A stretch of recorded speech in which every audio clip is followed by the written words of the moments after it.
मैं सदन को 30 जुलाई 2025 को अमेरिकी राष्ट्रपति द्वारा 1 अगस्त 2025 से द्विपक्षीय व्यापार पर लागू होने वाले टैरिफ के विषय पर दिए गए वक्तव्य के बारे में अवगत कराना चाहता हूं। 2 अप्रैल 2025 को अमेरिकी राष्ट्रपति ने रेसिप्रोकल टैरिफ पर एक एग्जीक्यूटिव ऑर्डर जारी किया था, जिसके तहत अपने व्यापारिक साझेदारों से आयात पर 10% से 50% तक एडिशनल ड्यूटी लगाने की बात कही गई थी।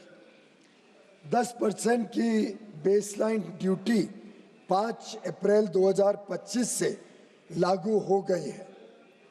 भारत पर एडिशनल ड्यूटी 10% के बेसलाइन टैरिफ सहित कुल 26% की घोषणा की गई थी। मूल रूप से full country specific additional tariff 9 अप्रैल 2025 से प्रभावी होने वाला था, लेकिन इसे शुरू में 10 अप्रैल 2025 को 90 दिनों के लिए स्थगित कर दिया गया और बाद में 1 अगस्त 2025 तक और बढ़ा दिया गया। भारत और अमेरिका ने मार्च 2025 में एक न्यायपूर्ण, संतुलित और पारस्परिक रूप से लाभकारी द्विपक्षीय व्यापार समझौते BTA के लिए बातचीत शुरू की, जिसका लक्ष्य 2025 के फॉल यानी अक्टूबर-नवंबर 2025 तक समझौते के पहले चरण को पूरा करना था। दोनों पक्षों ने 29 मार्च 2025 को नई दिल्ली में आयोजित पहली फिजिकल मीटिंग की चर्चा के दौरान द्विपक्षीय व्यापार समझौते की बातचीत शुरू करने के लिए विस्तृत टर्म्स ऑफ रेफरेंस TOR को अंतिम रूप दिया। इसके बाद दोनों पक्षों के बीच नई दिल्ली और वॉशिंगटन DC में 4 दौर में फिजिकल मीटिंग्स हुई हैं, ताकि निर्धारित टर्म्स ऑफ रेफरेंस के अनुसार द्विपक्षीय व्यापार समझौते के अंतिम रूप के लिए काम किया जा सके। इसके अलावा दोनों पक्षों के बीच कई वर्चुअल बैठकें भी हुई हैं। सरकार हालिया घटनाक्रम से होने वाले प्रभावों का परीक्षण कर रही है।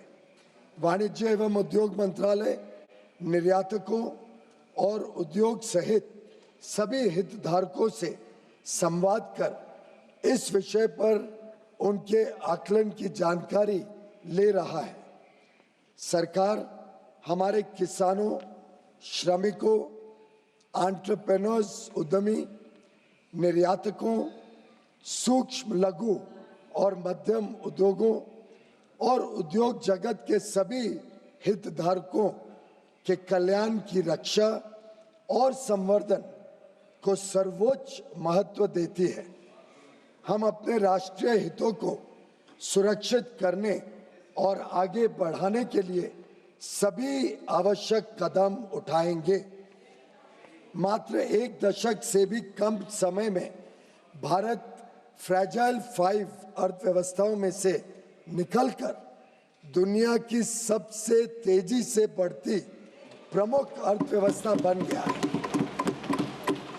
हम अपने रिफॉर्म्स और अपने किसानों, MSME और उद्यमियों की कड़ी मेहनत के बल पर 11वीं सबसे बड़ी अर्थव्यवस्था से शीर्ष 5 अर्थव्यवस्थाओं में से एक बन गए हैं।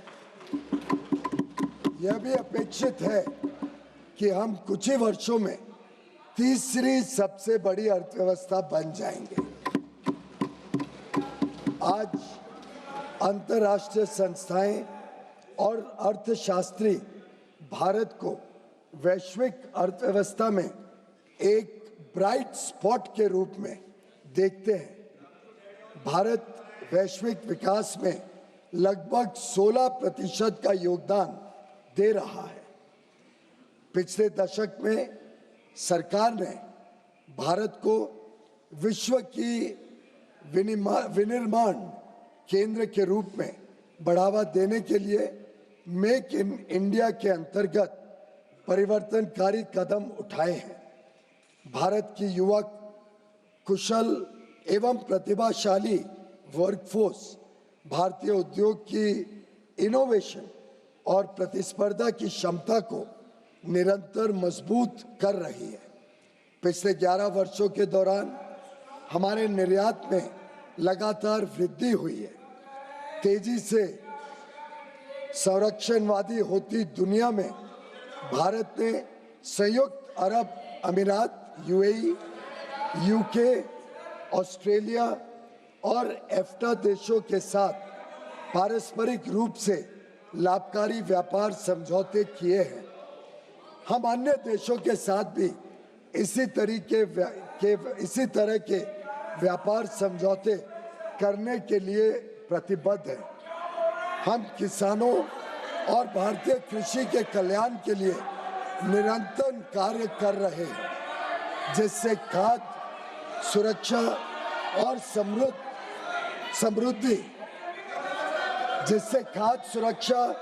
और समृद्धि सुनिश्चित की जा सके।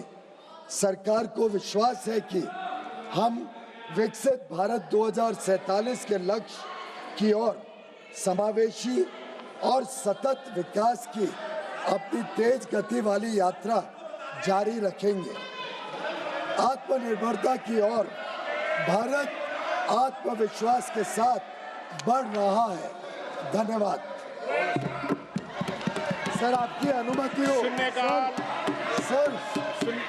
सर, मैं अंग्रेजी में भी पढ़ना चाहता हूँ। ना एक में हो जाता। शून्यकाल बैठना चाहते हो, शून्यकाल करना चाहते हो, बैठिए। चला शून्यकाल। श्री वीके श्रीकंदन,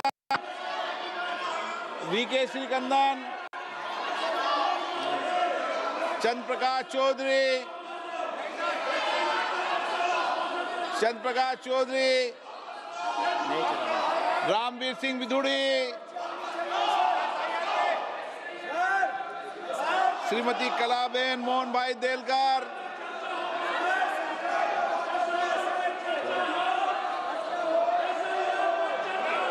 शून्यकाल नहीं करना चाहते आप? मान्य सदस्य नहीं बोलना चाहते? बोलना चाहते हो? सदन में चर्चा करना चाहते हो या नारेबाजी करना चाहते हो? सदन में अगर चर्चा करना है तो अपनी सीट पे जाइए, और नारेबाजी करना है तो सदन के बाहर सड़कों पे करो। यहाँ नारेबाजी नहीं अलाउ है। जाइए। सभा की कार्रवाई शुक्रवार दिनांक 1 अगस्त 2025 को प्राप्त 11 बजे तक के लिए स्थगित की जाती है।